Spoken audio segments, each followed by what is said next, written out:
Bienvenue dans cette émission spéciale sur le site de Paris-Saclay consacrée aux mathématiques, puisque vous savez, l'université de Paris-Saclay a été confirmée par le classement de Shanghai comme numéro 1 au monde en matière de mathématiques. Alors on va parler de maths, on va parler évidemment de ce classement, de cette distinction qui est évidemment un encouragement formidable pour la France.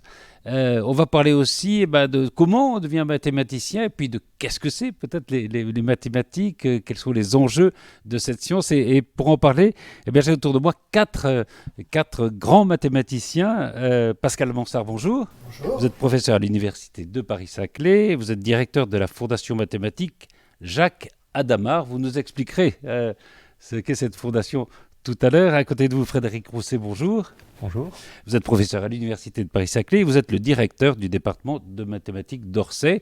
D'ailleurs, ici, alors, on est sur le site de Paris-Saclay, mais on est à Orsay, c'est ça ? Oui, donc on est à la faculté des sciences d'Orsay, qui est une des composantes de l'université Paris-Saclay, et donc on est à l'Institut de mathématiques d'Orsay, donc qui est le nouveau bâtiment qui regroupe tous les mathématiciens d'Orsay. Et qui a été inauguré il n'y a pas très longtemps, en 2017, c'est ça ? Oui, c'est ça, par Emmanuel Macron. Voilà, et vous étiez là. À côté de moi, Emmanuel Hulmeau, bonjour. Bonjour, bonjour. Vous êtes professeur à l'université aussi de Paris-Saclay et directeur de l'IHES. Alors on en parlera parce que c'est très important dans l'histoire des mathématiques en France, l'IHES. Et vous êtes spécialiste, je crois, de géométrie arithmétique, c'est-à-dire que vous savez tout faire. Généralement, on dit la géométrie, l'arithmétique. Non, moi, je suis un béotien total, c'est pour ça que je dis ça. Il manque la topologie, les équations de dérivées partielles, les probas, et il reste beaucoup de choses, au moins. Et puis Pierre Ponsu, bonjour. Bonjour Patrice. Vous êtes professeur à l'université de Paris-Saclay, vous êtes directeur adjoint de la Fondation mathématique Jacques Hadamard, dont on a parlé tout à l'heure. Et vous êtes aussi, alors j'ai vu, responsable de la vulgarisation pour le laboratoire de mathématiques d'Orsay. Oui. Vous avez d'ailleurs été reçu pour ça le prix Charpak de l'Académie des sciences. C'est vrai. J'ai même vu qu'il y avait une dérivée de Ponsu, c'est ça ? Oui, c'est vrai. Oui. Hein ? Je- C'est quoi la dérivée de Ponsu ? Écoutez, les élèves de première et entendent parler de dérivée pour la première fois. Une vitesse, par exemple, c'est la dérivée d'une quantité qui exprime à quelle distance on a parcouru en fonction du temps.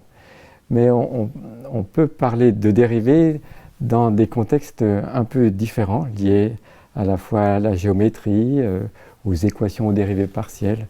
Et ça, c'est la fin du XXe siècle et prometteur pour le XXIe siècle. Et quant à la vulgarisation, c'est aussi, on va en reparler tout à l'heure, mais c'est aussi peut-être l'idée que les scientifiques que vous êtes, les mathématiciens que vous êtes, sortent aussi un peu de les laboratoires, essayent de faire connaître à un plus grand public les recherches. Donc ça fait partie de nos missions. De toute façon, le contribuable a le droit de savoir ce qui se passe dans les laboratoires. Et puis, nous avons besoin, nous-mêmes, nous ressentons le besoin de faire connaître nos travaux parce que nous en sommes fiers. Et je crois aussi que c'est instructif pour le public de partager notre vision de l'avenir. Et puis enfin, il faut aussi convaincre les jeunes de se lancer dans les études scientifiques et qui sait tenter l'aventure des mathématiques. Et on va en parler justement, on saura aussi pourquoi vous-même vous avez été tenté par cette aventure des mathématiques, mais on va commencer par le premier point de cette émission, c'est Paris-Saclay, numéro 1 au monde.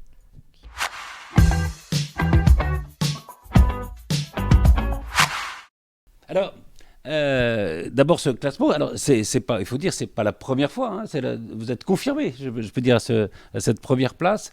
Quand on sait qu'il va y avoir ce classement de Shanghai, là, vous êtes un peu anxieux ou vous étiez sûr de vous ? Pas du tout. Alors là, absolument pas. On est parfaitement serein.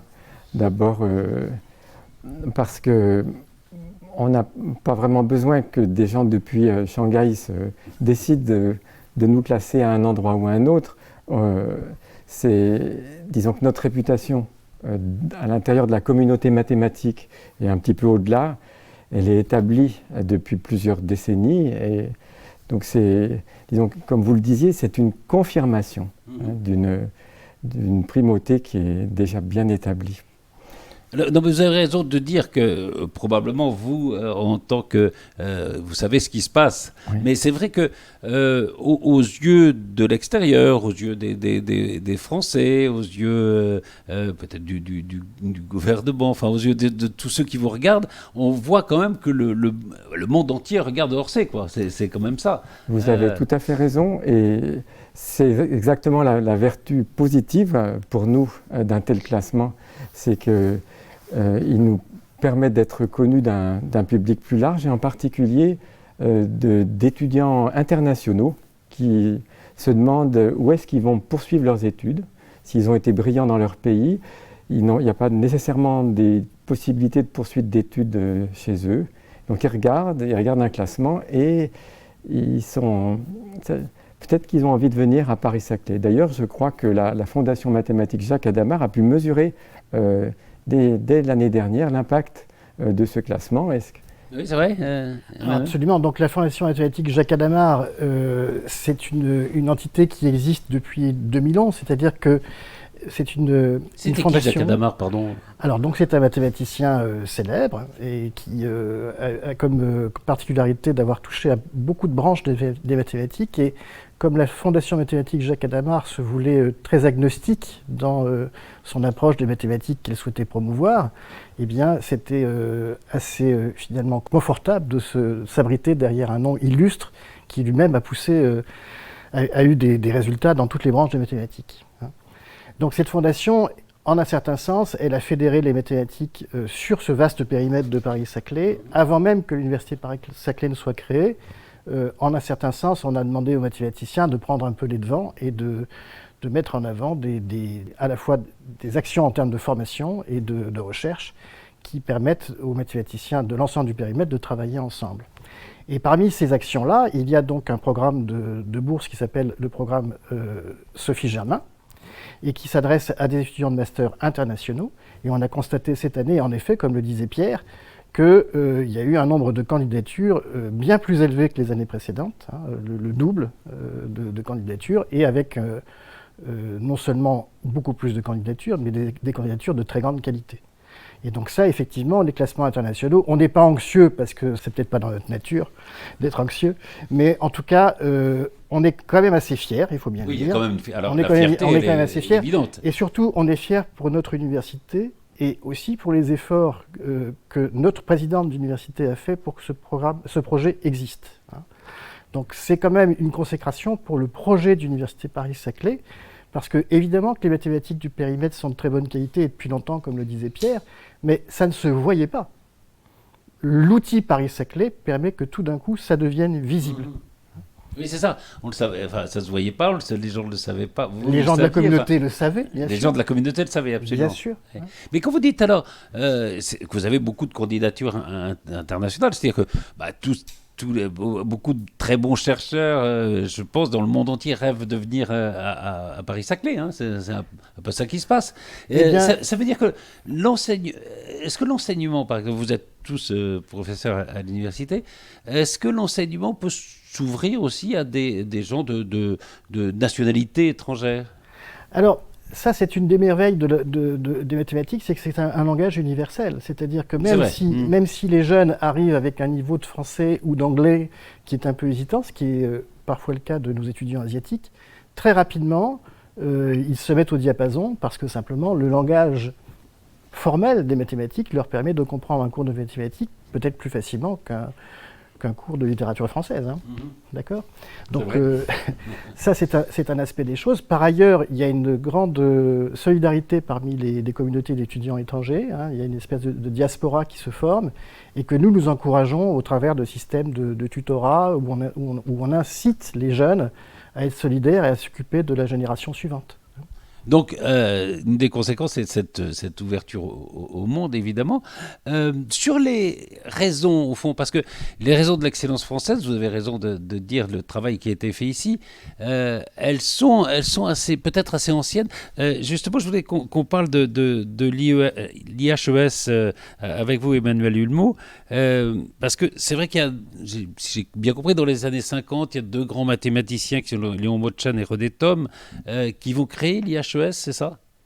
Alors C'est vraiment Léon Motchan qui crée D'accord. l'IHES. Et en quoi cet institut, alors vous allez me donc dire, ce n'est en quoi c'est pas, important. lui n'est pas un mathématicien, en fait c'est un industriel qui a la vision qu'il faut créer un institut où les gens peuvent faire de la recherche totalement désintéressée et un centre d'accueil pour les mathématiciens du monde entier. Donc il a en tête le modèle de l'Institut for Advanced Study à Princeton et il commence à créer cet institut en pensant que ça serait essentiellement un tour de table industriel qui le financerait. Et au tout début, ça se passe un peu comme ça, mais après, il se rend compte qu'il a aussi besoin de l'État, et c'est un modèle un petit peu plus mixte.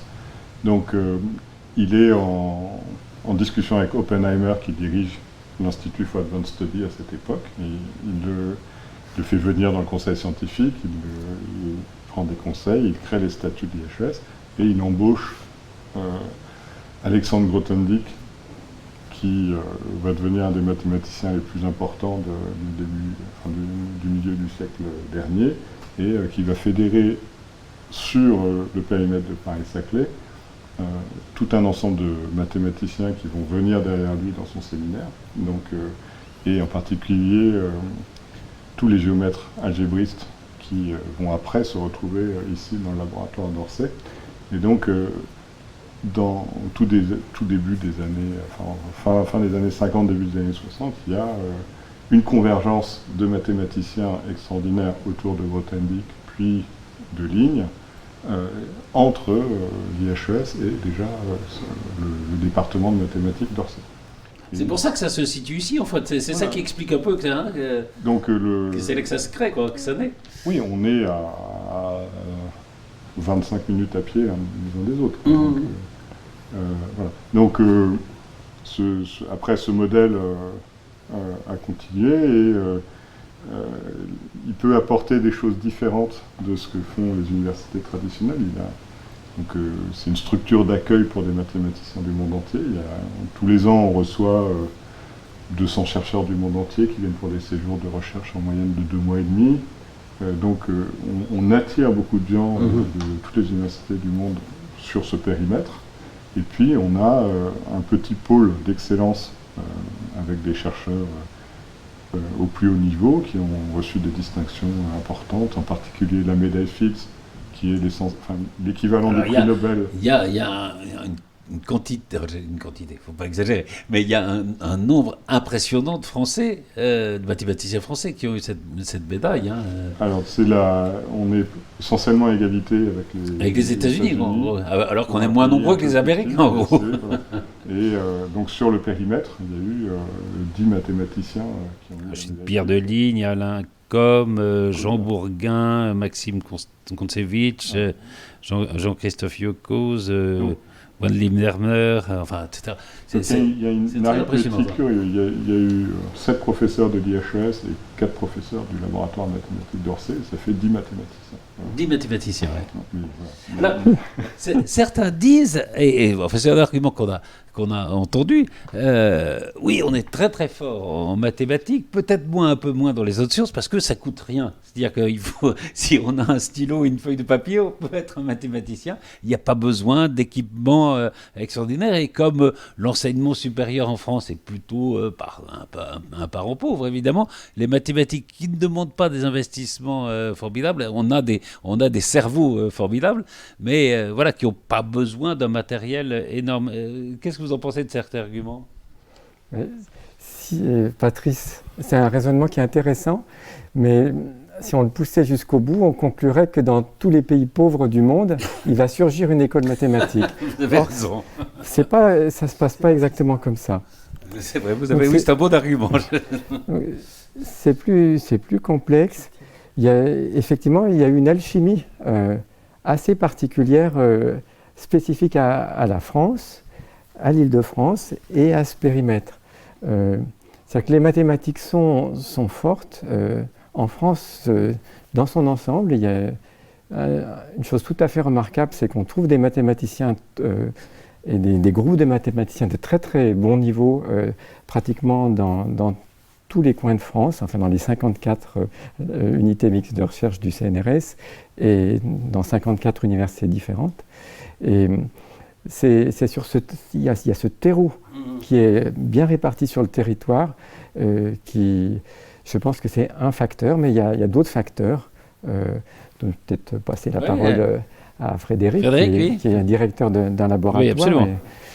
Avec le département de mathématiques. Hein, oui, donc disons que le lien entre l'enseignement et la recherche s'organise différemment, forcément différemment pour les mathématiques, et on a effectivement possibilité d'initier les étudiants à la recherche de manière probablement plus facile que dans les sciences expérimentales. Donc c'était un peu l'idée de la conception du bâtiment ici. Donc ce bâtiment abrite à la fois le laboratoire de mathématiques d'Orsay, donc les chercheurs professionnels et les enseignants-chercheurs professionnels, et il y a aussi des cours des cours de maths à partir du niveau du L3, donc de la 3e année de licence, pour faciliter les échanges entre étudiants et chercheurs. Donc je pense que la tradition d'essayer d'attirer les étudiants vers la recherche est quand même ça qui permet aussi de préparer la formation de beaucoup de mathématiciens de très haut niveau.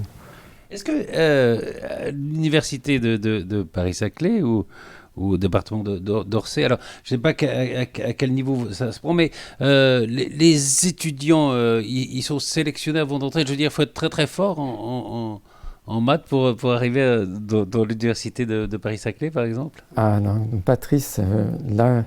Vous nous mettez sur un sujet qui nous intéresse, puisque justement, faire venir des jeunes étudiants les plus brillants possibles, ça fait partie de nos soucis. Mais d'un autre côté, l'Université Paris-Saclay a une obligation de service public. Oui. Elle est ouverte à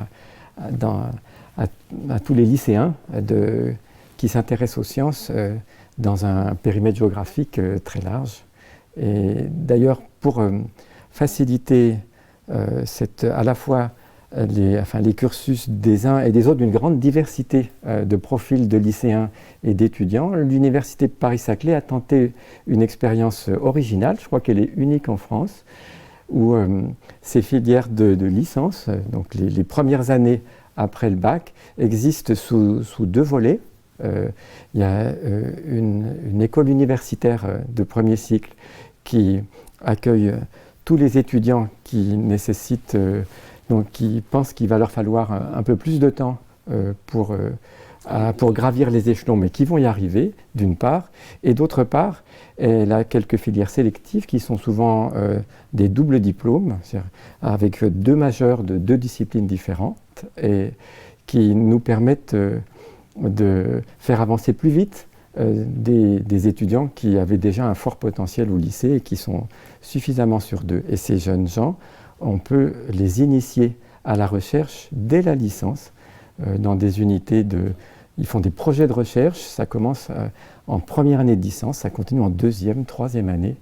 Et nous espérons comme ça les attirer jusqu'à un doctorat, qui est le diplôme de référence en mathématiques pour tous les métiers des mathématiques.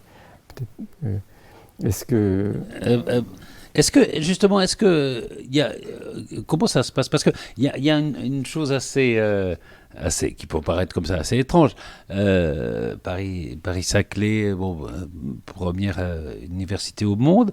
Quand on compte le classement PISA sur les élèves au lycée, on voit que le niveau en maths est en train de baisser partout. Est-ce que ça vous préoccupe, ou est-ce que vous dites, après tout, les gens qui sont au niveau qui est le vôtre, ou voilà, c'est plutôt des exceptions, donc ça n'a pas d'importance? Alors, je vais essayer de vous répondre, non pas comme le directeur de la formation mathématique Jacques Adamar, mais comme un statisticien, parce que par ailleurs, moi je suis statisticien de métier, enfin de spécialité plutôt. Donc, c'est pas parce que on constate que le niveau baisse en moyenne, ce qui est, on va dire que c'est confirmé par certaines études, que ça ne veut pas dire que les extrêmes ne sont pas à un niveau d'excellence. Et donc, il y a une contradiction apparente entre effectivement ce niveau qui baisse en moyenne et puis nous qui vous disons, mais les jeunes qu'on a, on a l'impression qu'ils sont de plus en plus forts. Donc les tests qui se passent en mathématiques ici sur ce périmètre sont d'un niveau qui est exceptionnel. Et donc il y a une apparente contradiction, mais c'est juste que à leur niveau d'excellence, les jeunes mathématiciens français restent extrêmement compétitif. Ce qui ne veut pas dire que ce soit contradictoire avec le niveau qui baisse en moyenne. Donc ça Mais nous préoccupe. ça vous inquiète un peu quand même Bien sûr, mais comme parce que ça, c'est l'enseignement secondaire. moi, évidemment, c'est pas votre... j'ai 6 enfants, j'ai 4 petits-enfants, donc ça m'inquiète. Hein. Mais disons qu'à notre niveau, on ne peut pas y faire grand-chose d'autre que d'essayer de faire à notre échelle à nous ce qu'on peut faire, c'est-à-dire on fait de la formation aussi des professeurs de collège et puis de lycée, hein, ça fait partie de nos missions. Donc on essaie de le faire le mieux possible. Et, vous êtes aussi des enseignants tous, donc... Absolument. En mathématiques, plus encore qu'ailleurs, c'est ce que soulignait Frédéric, la recherche est vraiment adossée à la formation, hein, ou la formation est aussi adossée à la recherche d'ailleurs, enfin, elles vont de pair, et l'envie et la volonté de transmettre va avec le fait de produire de nouvelles connaissances. Enfin, produire de nouvelles connaissances donne l'envie de transmettre aussi, hein, donc ça, il n'y a pas de souci là-dessus. Par contre, on n'a pas de prise directe sur ce qui se passe dans le lycée. Enfin, on a une prise indirecte par la qualité de la formation des maîtres qu'on peut produire, mais c'est un effet indirect. Mais oui, on est bien sûr que ça nous soucie aussi. Bien sûr. Et là, la question qui suit celle-là, justement après ce qu'on appelle la baisse de niveau dans le secondaire, vous avez assez d'étudiants? Il y a assez d'étudiants en France, d'une façon générale, en mathématiques? Je pense qu'on pourrait en accueillir davantage. On a une crise des vocations, ça on peut pas le nier, même si depuis que le marché de la formation est devenu mieux organisé par admission post-bac et puis Parcoursup. Les grandes universités comme la nôtre en ont bénéficié et ont vu leur nombre de candidatures augmenter. De toute façon, on est très au-dessous de l'attractivité qu'on avait auprès des lycéens français dans les années 90, par exemple. Et donc là, il y a un gros travail à faire pour donner l'envie aux lycéens de se lancer dans des études scientifiques. Et c'est un terrain sur lequel l'Université Paris-Saclay est très active, et notamment ce laboratoire. On va dans les lycées, on va dans les collèges, on épaule, on encourage les professeurs de ces établissements qui souvent sont des anciens étudiants de chez nous. Et on essaie de faire passer un peu de notre goût pour les mathématiques et un peu de notre passion. Est-ce que justement, j'ai vu que dans les thèses par exemple que vous avez dirigées, enfin, les étudiants, donc ils sont des étudiants de très haut niveau que vous avez eus, il y en a qui se consacrent à la recherche, puis il y en a qui sont partis dans l'industrie par exemple. Je me trompe, non? Il me semble que j'ai vu vous aviez un étudiant. Oui, alors en fait c'est pas vraiment dans l'industrie, il travaille dans il est consultant dans un cabinet juridique dans un service de brevet en fait. Donc il donne un avis scientifique sur les demandes de brevets qui sont déposées. Ok. Alors, bon, mais ce que je voulais demander par là, est-ce que quand je pense, voilà, peut-être qu'il y a des gens qui regardent et qui se disent, je ferais peut-être, si je suis bon en maths, je ferais peut-être bien une licence de maths et puis peut-être un peu plus. Mais est-ce que le débouché, c'est quoi? À part l'enseignement, la recherche, est-ce qu'il y a des débouchés dans l'industrie, oui, le doctorat, c'est ce qu'on veut faire. Qui veut, hein, allez-y, hein, Pascal aussi, non? Non, mais des débouchés, il y en a à l'appel, c'est-à-dire que il y a d'abord de nombreux débouchés qui se situent à Bac+5 et dans des secteurs des mathématiques qui sont des secteurs dits de mathématiques appliquées. Notamment tout ce qui touche au contact des mathématiques avec l'intelligence artificielle, ça donne évidemment énormément d'emplois pour des jeunes qui ont fait des maths. Mais aussi, la recherche elle-même n'est pas purement orientée de manière académique, c'est-à-dire qu'un doctorat, c'est aujourd'hui une porte d'entrée au niveau international, une porte d'entrée extrêmement importante sur le marché des emplois de haut niveau dans les entreprises. Au niveau international, c'est extrêmement vrai. En France, ça l'est un tout petit peu moins, mais les choses changent. Et aujourd'hui, on constate que le niveau de recrutement n'est plus, comme par le passé, le niveau ingénieur. Hein. Et une des raisons d'être, entre guillemets, du modèle d'université qui est défendu ici, qui intègre des grandes écoles en même temps que des départements universitaires, c'est aussi de permettre aux ingénieurs, ainsi qu'aux étudiants qui passent par des centres universitaires comme celui d'Orsay, d'accéder au doctorat et d'avoir une formation de très haut niveau et avec des valeurs scientifiques importantes. Et ça, les valeurs scientifiques, c'est quelque chose qui est valorisable en tant que tel. C'est-à-dire qu'on peut penser qu'un doctorat peut être utile à ça, à ceci ou à cela. Un doctorat de mathématiques appliquées peut faire avancer des problèmes de nature industrielle, mais même un doctorat de mathématiques fondamentales est formateur en tant que tel. Quand on est en train de réfléchir seul à surmonter des problèmes, ça, ce sont des qualités qui sont aussi valorisables au niveau de l'entreprise. Quand on a un rapport à la vérité scientifique qui est un rapport éthique, hein, les choses sont vraies ou elles sont fausses, on fait des hypothèses, on arrive à une conclusion, eh bien ça donne des gens qui, dans l'entreprise, ont sans doute une façon d'aborder les problèmes qui va être un petit peu différente de ceux qui ont une formation un petit peu différente. Donc ça donne de la richesse dans la formation des gens qui vont vers les entreprises. Et la diversité, on sait bien en biologie, quand même, c'est assez favorable. C'est assez bien, oui. Et justement, on parlait de ce classement de Shanghai qui fait que voilà, le monde entier regarde Paris-Saclay. Les entreprises aussi vous regardent et ont des contacts avec vous? Alors les entreprises ont bien sûr des contacts avec les laboratoires du périmètre depuis des lustres. Parce que la recherche, ça peut les intéresser quand même. Bien entendu. Et donc ça, c'est quelque chose qui est en place et depuis longtemps.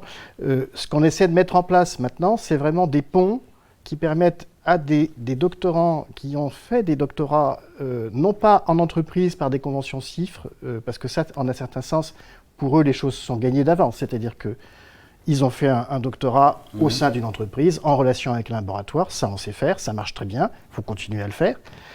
Mais c'est une façon de procéder. Il y a aussi une autre façon de procéder qui est celle qui prévaut le plus souvent à l'étranger, c'est-à-dire que vous avez des doctorants qui font un doctorat en milieu académique et qui ensuite font le passage vers l'entreprise.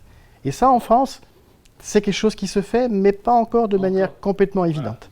Il faudrait que ce soit un peu plus la Fondation mathématique Jacques Hadamard, que je dirige, a comme objectif de permettre de créer des points de passage. Il y a des outils qu'on met en place, justement en s'appuyant sur le savoir-faire de nos grandes écoles qui sont sur le périmètre, pour arriver à créer cet amour, ce désir mutuel entre la formation académique basée sur la recherche de haut niveau, qui est le doctorat, et puis l'entreprise. J'ai lu, vous allez peut-être me dire si c'est vrai ou pas vrai d'ailleurs, que l'une des raisons peut-être, enfin, qui explique l'excellence mathématique française, notamment dans ce territoire, c'est des particularités dans la gestion et l'évolution des carrières. Par exemple, j'ai lu quelque part qu'on ne peut pas rester plus de 5-6 ans dans le même poste au CNRS. C'est vrai ça ou... C'est pas tout à fait vrai. Disons que les mathématiciens ont choisi de s'organiser d'une certaine manière où par rapport à d'autres disciplines, il y a peu de chercheurs CNRS et il y a plus de chercheurs jeunes, donc au niveau chargé de recherche, que de directeurs de recherche. Donc pendant tout un temps, les débuts de carrière des gens les plus brillants se faisaient au CNRS et après 5 ou 6 ans, ils devenaient professeurs d'université. Et donc la plus grande partie de la recherche se fait par des professeurs d'université avec quelques directeurs de recherche qui sont en nombre petit, mais éventuellement de très grande qualité. Et donc ça a été un aspect. Il y a eu un aspect que la communauté mathématique a imposé assez scrupuleusement, c'est le non-recrutement local. Donc de demander toujours que quelqu'un qui a fait une thèse dans un laboratoire trouve un laboratoire d'accueil dans une université autre, que quelqu'un qui est maître de conférence ou chargé de recherche dans un laboratoire passe professeur ou directeur de recherche dans un autre laboratoire. Et on a systématiquement fait ce type de choix qui change beaucoup l'ambiance dans les laboratoires parce que il n'y a pas, quand des jeunes collègues discutent avec des collègues plus âgés, il n'y a pas la question de savoir si on va les promouvoir, c'est autre chose. Et quand la réciprocité existe, ce n'est pas un problème pour les gens. Ça peut l'être dans des endroits, des universités plus petites, où il y a un âge où c'est plus compliqué de déménager sa famille. Mais par exemple, sur la région parisienne, il n'y a pas de vraie raison que de garder ces ouailles si on se les échange.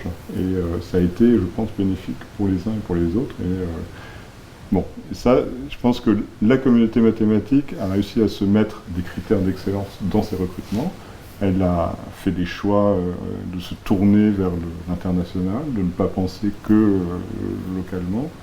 Elle a réussi à travailler ensemble, en particulier ici, avec un continuum de mathématiques dites fondamentales, les mathématiques les plus appliquées. Et ça a toujours été très important pour une institution comme la nôtre de penser qu'il y a une totale unité dans les mathématiques. Ah oui, il n'y a pas d'un côté la recherche fondamentale et de l'autre la recherche appliquée. Ça existe évidemment, mais... Le département de mathématiques d'Orsay a toujours été quelque chose où on écrivait mathématiques sans S. Et on voulait signaler par là qu'il n'y avait qu'une seule mathématique. Et qu'elle va... Et quand, il n'y aurait pas un côté noble d'un côté et puis un côté plus mercantile de l'autre, quoi. Absolument pas. Et quelqu'un qui fait des mathématiques très fondamentales utilise en permanence des idées de mathématiques plus appliquées et aurait intérêt à se renseigner d'autant plus. Il y a des gens qui sont classés dans des mathématiques appliquées qui font des choses effroyablement théoriques. Oui, tout ça est beaucoup plus compliqué qu'on pourrait le penser. Voilà. Et donc, voilà. Et on tient... Il y a cette diversité, quoi. Je tiens... Et cette unicité des mathématiques, de la mathématique, au fond. Je pense que le laboratoire de mathématiques d'Orsay a eu énormément de succès parce qu'il a su travailler ensemble. Ce qu'on appelle mathématiques fondamentales et mathématiques appliquées. Et c'est une des clés du succès local. D'ailleurs, si quelqu'un voulait vous demander, on aimerait bien aussi, nous, avoir les mêmes palmarès que l'Université de Paris-Saclay. Si on vous demandait, les raisons de votre réussite, vous diriez quoi? Alors moi, je suis pêcheur à la ligne, hein. Je pêche la truite. Quand on me demande où sont mes bons coins de pêche, si, bien sûr, j'en indique de très bons, mais pas les meilleurs. Oui, c'est ça. Il faut garder son... Vous nous permettrez de rester discret sur la question. Non, en fait, en vrai, si vous voulez, il y a quand même une réponse. Il y a quand même une réponse, c'est-à-dire qu'il y a quand même eu des idées de départ qui étaient des idées saines, c'est-à-dire promouvoir l'excellence, l'ouverture vers l'international. Ce sont des idées saines et elles ont été promues dans une double étoile qui est l'IHES d'une part et le département de mathématiques d'Orsay d'autre part. Donc un contexte d'institut qui accueillait donc des personnalités étrangères de grand renom et un contexte de département de formation et de recherche, ici le département de mathématiques d'Orsay. Et en un certain sens, les clés historiques du succès sont là. Cette double étoile qui a fonctionné en symbiose avec des échanges scientifiques très profonds, avec des gens qui ont été très influencés par des sommités qui passaient à l'IHES. Il y a des professeurs illustres de ce département qui historiquement ont été des élèves au moins spirituels de gens qui passaient à l'IHES. Et donc il y a eu toute cette influence-là qui était extrêmement importante et aussi la mise en place ici, dans ce département de mathématiques d'Orsay, de modes de recrutement qui étaient à peu près uniques en France, c'est-à-dire où effectivement on faisait une recherche prospective des meilleurs recrues possibles, et ça longtemps à l'avance, et avec une réflexion profonde, et ensuite des propositions faites aux gens qui étaient recrutés. Et donc les professeurs d'université ici ont toujours été recrutés avec un soin extrême. Et ça participe aux raisons du succès.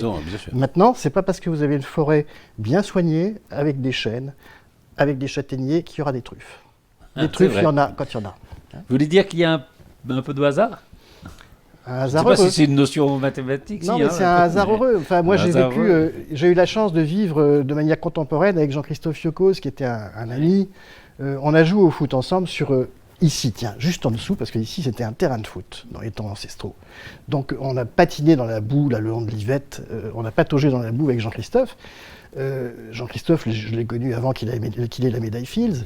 C'était un mathématicien évidemment remarquable, un compagnon de jeu et un ami, quelqu'un d'extrêmement modeste. Il a eu la médaille Fields, super. Ça aurait pu être quelqu'un d'autre. Il faisait partie des gens qui étaient susceptibles de l'avoir. Donc il y a une partie de roulette.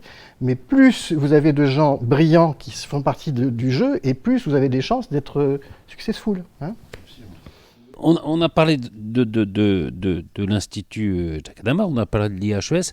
Je voudrais, alors, quand on va sur le site, il y a aussi les 9 laboratoires Oui, de vous avez l'Université de Paris-Saclay. Hein, je peux les citer, le Centre Borelli, l'Institut de physique théorique, le laboratoire de mathématiques et de modélisation d'Evry, le laboratoire de mathématiques d'Orsay, le laboratoire de mathématiques de Versailles, le mathématiques et informatique appliquée, mathématiques et informatique appliquée du génome à l'environnement.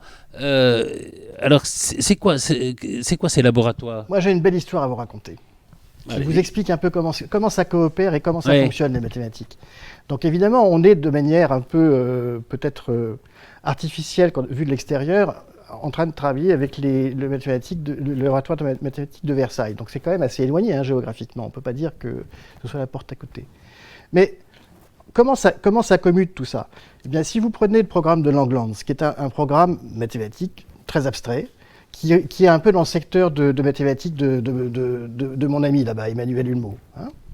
Si vous prenez ces mathématiques-là, très abstraites, il y a plein de gens qui travaillent sur ces mathématiques très abstraites, des gens de très haut niveau, et ça a produit 2 médailles Fields ici.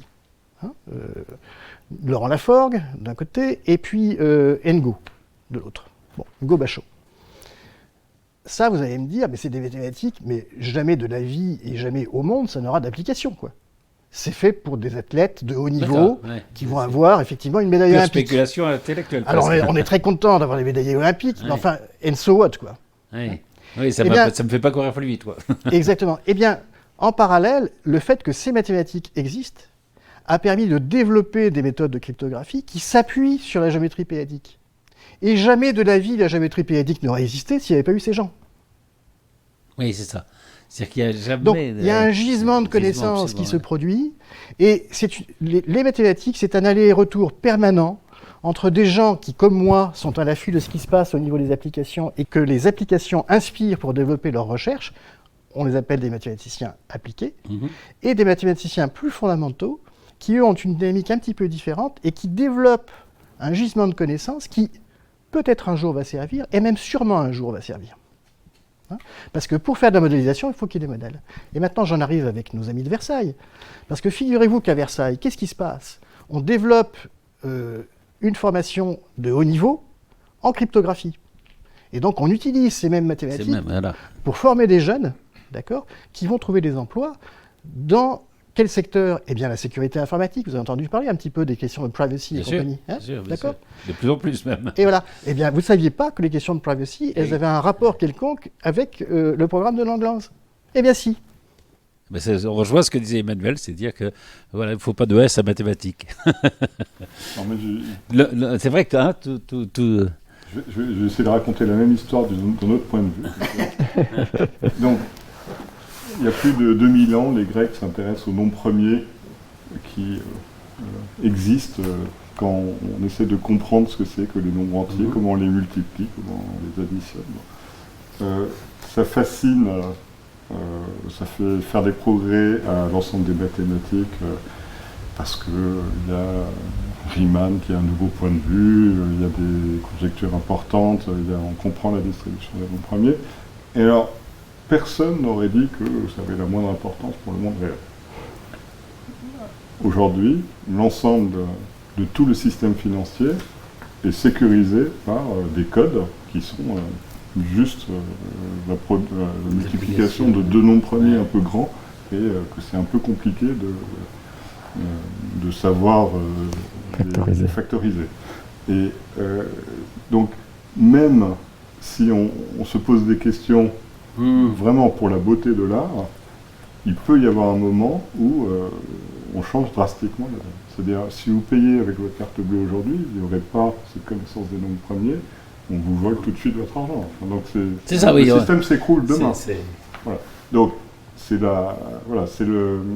Mais ce qui peut nous sembler très lointain, en réalité, voilà, finit par avoir des applications et les motivations que l'on a pour les faire, au départ, disons pour la beauté de l'art, un jour s'avère être au centre de ce qui est transformateur pour la société. Alors on va peut-être passer au deuxième point de l'émission, c'est comment on devient mathématicien, pourquoi on devient mathématicien, c'est le deuxième thème de cette émission.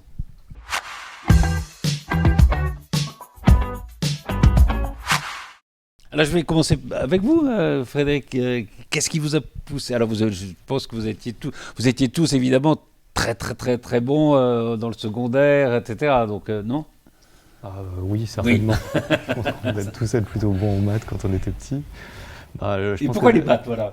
D'abord, ce qui compte, c'est qu'on aime ça. Je pense ce raisonnement, l'abstraction, le fait de chercher et d'arriver avec un truc complètement logique, à arriver à un résultat. Donc, moi, je viens pas d'une famille particulièrement de mathématiciens. Donc, au début, on s'aperçoit qu'on aime ça, on aimerait en faire plus. Et en fait, après, on s'aperçoit qu'on peut tout à fait faire ça professionnellement. Et donc, dans ce cas-là, avec grande joie, on choisit de faire ça. Et non, Pascal, pardon.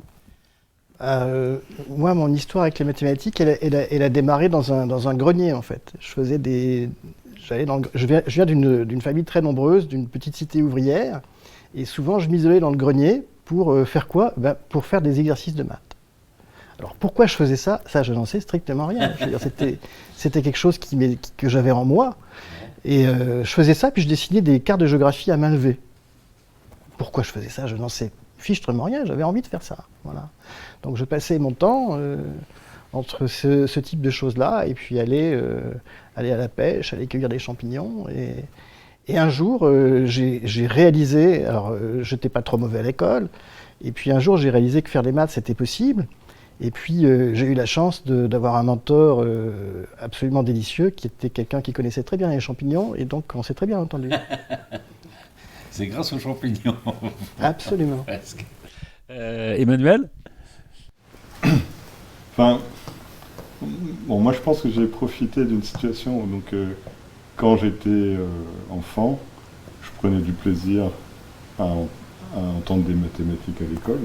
Et donc j'étais assez attentif à ça et j'avais des facilités. Et donc en réussissant en maths, l'école me renvoyait le message que j'étais un bon élève. Donc ça m'exonérait de tout le reste. Et donc pendant tout un temps, j'avais ces facilités en maths, que les maths se passaient bien et on ne me demandait pas trop pour le reste, quoi. Mais à la fin, on se rend compte qu'il n'y a que les maths qu'on peut faire, quoi. Donc ça m'a semblé évident qu'il n'y avait pas autre chose que je pouvais faire, j'avais fait des maths. Et puis de fait, je me suis rendu compte que j'avais encore du plaisir, plus j'en faisais, plus j'avais du plaisir à en faire. Et à un moment, des gens ont bien voulu me donner un salaire pour continuer à en faire. Oui, donc c'est formidable. Pierre Ponsu? Moi, mon histoire ressemble à celle d'Emmanuel. Quand j'étais au collège, je crois que je m'intéressais plutôt à l'archéologie.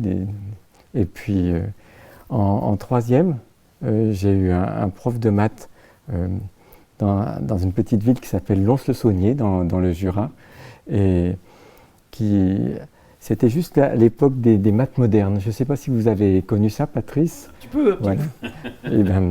Et cet homme était capable de nous apprendre simultanément les maths modernes qui arrivaient dans notre programme, mais aussi le programme ancien, auquel il avait un peu plus confiance. Il arrivait à faire ça. Mais il nous stimulait. Et j'ai un souvenir très précis d'un jour où il lance un exercice ou une question à la classe et je suis le seul à trouver la réponse.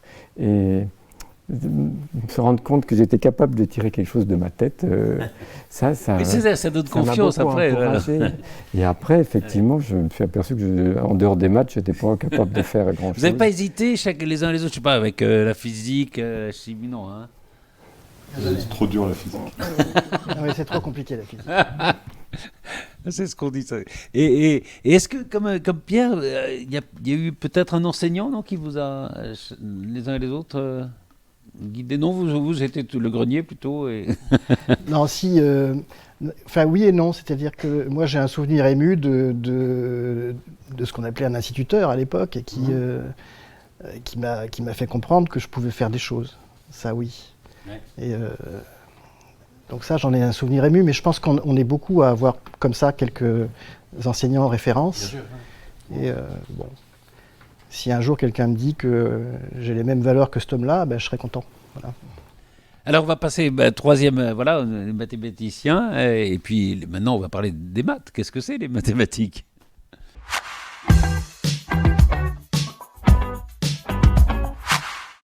Alors justement, vous disiez c'est trop la physique c'est trop compliqué. Alors on a comme ça l'idée, vue de loin, que les mathématiques c'est la science pure, quoi. C'est la science pour la science. C'est vrai ou c'est une idée qu'on a quand on est un peu éloigné de ça? Si c'était vrai, peut-être que ça nous simplifierait la vie. C'est-à-dire que on parle de plus en plus dans la recherche d'éthique.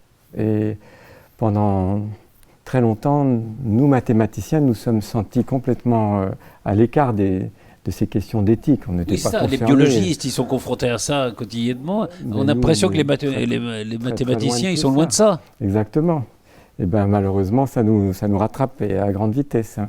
Et maintenant, ou Einstein avec la bombe atomique, enfin voilà, dans l'histoire des sciences. Exactement. Mais les mathématiciens étaient un peu épargnés. Mais pourquoi ils le sont moins alors? Parce qu'on a été obligé de constater, mais de plus en plus ces dernières décennies, de cette efficacité inexplicable des mathématiques et leur impact de plus en plus grand sur la vie quotidienne. On a beaucoup parlé dans les années 2000 de l'évolution du monde de la finance et de la technicité de la théorie et de la pratique bancaire.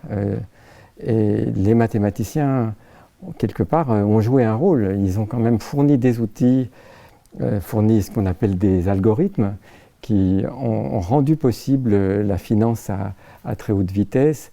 Et puis voilà qu'en 2008, c'est un krach boursier qui a eu des conséquences très forte, enfin, qui a réduit des gens à la misère, enfin, qui a entraîné même en France vraiment un vrai retard dans la croissance de l'économie, un impact très très fort.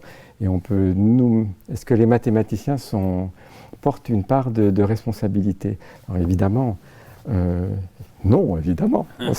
C'est-à-dire c'est plus difficile de se retrancher dans la tour d'ivoire, quoi. Évidemment, ce sont d'autres gens qui ont mal utilisé les outils mis à leur disposition par les mathématiques. Ils les ont utilisés toujours en dehors des limites pour lesquelles les mathématiciens les avaient introduites et garanties.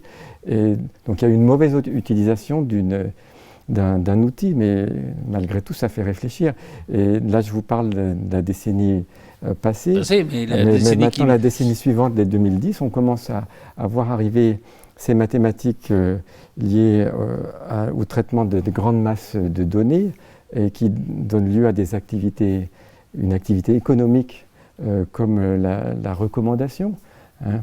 Quand vous vous promenez sur un site internet commercial, chaque clic que vous faites est enregistré et quelque part, il y a un algorithme souvent qui fonctionne derrière et qui va produire des recommandations. Vous allez voir sortir d'autres clients se sont intéressés à tel produit. Bon, d'accord. Donc là, il y a énormément de mathématiques qui sont cachées derrière et qui ont été développées très récemment. Mais on ne peut pas arrêter en même temps avec une terrible efficacité, encore une fois. C'est terrible. Et est-ce que c'est bon pour l'humanité? On peut quand même se poser des questions. On nous parle maintenant d'intelligence artificielle. Par exemple, l'intelligence artificielle, pardon. Est-ce que justement ça ne va pas changer même votre métier, quoi? Est-ce que la machine va pas aller plus vite que les mathématiciens? Alors, il y a même, on peut même aller. C'est vous qui l'avez inventé, enfin pas vous personnellement, mais disons que, en tout cas, les méthodes qui sont en ce moment considérées comme les plus efficaces dans ce domaine-là sont des méthodes qui reposent sur des modèles de mathématiques.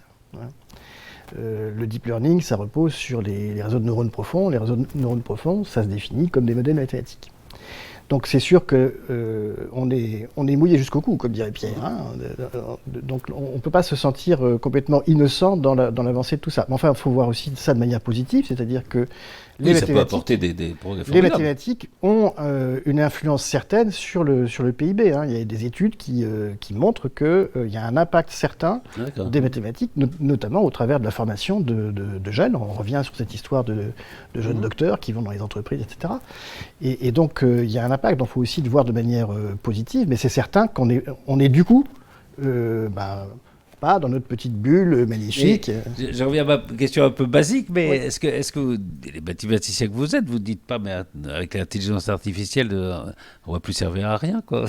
C'est une bonne question. Et c'est vrai que notre activité est plutôt celle de la région, de la génération qui nous suit, vont être affectées très fortement par l'arrivée de nouveaux outils. Par exemple, quelque chose qui nous pourrit l'existence, c'est la peur de se tromper.